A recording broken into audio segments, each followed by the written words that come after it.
Welcome to TG24 TV. నేను సుమలత. హన్మకొండ జిల్లా ధర్మసాగర్ మండలం రాయిగూడెం గ్రామంలో కార్యకర్త జన్మదినం నూతన సంవత్సరం రోజున కావడంతో రాజు అనే యువకుడు డీజే ఏర్పాటు చేశాడు. డీజే వద్ద గ్రామ సర్పంచ్ మహేష్ నవీన్ మధ్య మాటా పెరిగి గొడవ జరిగింది.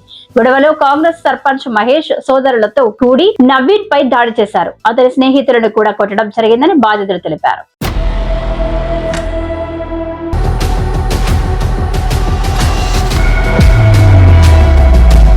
మా గ్రామ సర్పంచ్ మమ్మల్ని నిన్న కొట్టడం జరిగింది. ఏ విధంగా అంటే ఏ కక్ష లేకుండా ఏ వేయి లేకుండా మమ్మల్ని ఒక గ్రామ సర్పంచ్గా ఎన్నుకున్నందుకు మాకు చాలా బుద్ధి చెప్పి మాటలతో గలీజ్ మాటలతో తిట్టడం జరిగింది. ఇవి మాకు కొంచెం మాకు హెల్ప్ కావాలని కోరుకుంటూ మేము ప్రెస్ వాళ్ళని కూడా పిలవడం జరిగింది. నిన్న వెళ్తుంటే కూడా తిట్టడం కూడా జరిగింది. బాగా గలీజ్ అమ్మని కాంచెలి తిట్టడం కూడా జరిగింది. ఒకవేళ పోలీసు వాళ్ళు దగ్గర పోలీస్ స్టేషన్ పోతే పోలీసు వాళ్ళు ఏం చేయలేదు, ప్రెస్ వాళ్ళు ఏం చేయలేడు, ఎవడేం చేయలేడు. ఎవడేం నాకున్న హోదాలో నువ్వు ఏం చేసుకున్నా ఎవడేం చేయలేడు. ఏం చేసుకో ఎవరో చూస్తా. నాకు పొలిటికల్ ఉన్నది, నా పెద్దలు ఉన్నారు, నువ్వే ఏం చేసుకోపో. పోలీసు వాళ్ళు కూడా మా దగ్గరకు వచ్చి తాగిపోయేటోళ్ళు, మా దగ్గర పైసలు తీసుకునే వాళ్ళు అని చెప్పి కూడా తిట్టడం జరిగింది. గ్రామ సర్పంచ్ కొక్కెర నవీన్, ధర్మసాగర్ మండల్, రాయగూడెం విలేజ్. నిన్న అందరం కలిసి బర్త్డే దావతికి పోవడం జరిగింది. పోయి వచ్చినాక ఈ చిన్నగా అందరు దోస్తులు ఉన్నారు కాబట్టి డీజే పెట్టుకుందాం అనుకొని పెట్టడం జరిగింది. పెడితే మా దోస్తాన్లో ఒక దోస్తు ఇంటికి పోవడం జరిగింది. ఇంటికి పోతే నేను చెప్పిన కదా వేరే అబ్బాయికి ఏమన్నా అంటే నువ్వు ఫోన్ చేయి ఒకసారి అంటే నువ్వు చేయని ప్రజెంట్ సర్పంచ్ నన్ను అనడం జరిగింది.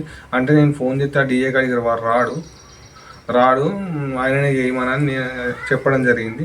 చెప్తే వాడు ఏమన్నా విఐపియా అని ప్రజెంట్ సర్పంచ్ అనడం జరిగింది. కల్పల మహేష్ అనడం జరిగింది. నేనన్నా కదా అదేమన్నా విఐపి అంటే ఎవరికి వాళ్ళు విఐపీలు, ఎవరికి విఐపీలు కాదు అని అనడం జరిగింది. అంటే ఇప్పుడు ప్రజెంట్ ఉన్న సర్పంచ్ అన్నాడు కదా నన్ను, నీకు చేస్తాను ఏమో ఎక్కువ తక్కువ మాట్లాడతాను, మొన్న అయింది సరిపోలేదా ఇంకా కావాలన్నా అంటే ప్రాణాలతో భయపడి నేను పిఎస్కు ఫోన్ చేయడం జరిగింది.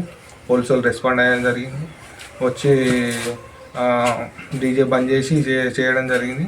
మళ్ళీ నా ఇంటి మీదకి వచ్చి వాళ్ళు నన్ను దాడి చేయడం జరిగింది. కొట్టిళ్ళు ఇంటిరాలు మొత్తం సర్పంచ్ వాళ్ళ ఇంటిరాలు మొత్తం నన్ను కొట్టడం జరిగింది.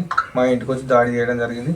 నాతోటి నా దోస్తులు ఇద్దరు నన్ను వీళ్ళని కొత్త కూడా వాళ్ళని కూడా కొట్టడం జరిగింది. నా కారు పిఎస్కి వేసుకపోయే టైంలో వాళ్ళు పిఎస్కి వేసుకొని పోతారు, నాకు కాలు ఇంజూరీ అయిందని ఉండడం జరిగింది. నా కారు మీద కూడా రౌతులతో దాడి చేయడం జరిగింది. ఇప్పటికున్నా నాకు ప్రాణహాని అయ్యేది. ఏమన్నా అయితే మాత్రం వాళ్ళే బాధ్యులు. నన్ను ఇష్టం రాని మాట అన్నారు. వాళ్ళు మొత్తం నన్ను చావ కొడతా పిక్తా అది ఇది అని మాట్లాడడం జరిగింది. ఇప్పుడు సర్పంచ్ అనే అహంకారంతో లేకపోతే అదేంటి ఎవరన్నా ఉన్న అండదండలతోటి నన్ను ఇట్లా చేయడం జరిగిందా, మరి ఆయన దాంట్లో ఏమని ఉన్నది, నేను ఏమనలేదు, ఇట్లా కొట్టడం జరిగింది.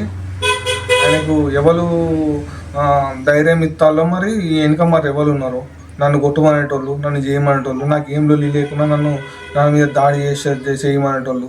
నువ్వు నా ఇల్లు మొత్తం గుంటుక కొడుతున్నట్టు వచ్చి అవ్వని పిల్లలని మాట్లాడడం జరిగింది, ఇట్టడం జరిగింది, మనం కొట్టడం జరిగింది. కాలు ఇంజూరీ అయితే ప్యాచ్ కూడా వేసడం జరిగింది. నాకు ప్రజెంట్ సర్పంచ్ తోటి ప్రాణహాని ఉన్నది. నాకు నా ఇంటిరాలు మొత్తం వాళ్ళ ప్రాణహాని ఉన్నది. నేను ఈ పొగట్ల బైకాడికి పోతా ఒక్కరిని, నన్ను ఏం చేస్తారో అని చెప్పడం జరిగింది. నన్ను చంపుతాం బిక్తాం అది అని చెప్పడం జరిగింది. నాకు వాళ్ళతోటి ప్రాణహాని ఉన్నది. నిన్న కూడా ఇంటికి వచ్చి దాడి చేయడం జరిగింది. ప్రజెంట్ సర్పంచ్ తమ్ముళ్ళు అన్నలు. హాయ్ అండి, నేను మీ Satyasri. Please do subscribe TG24 TV.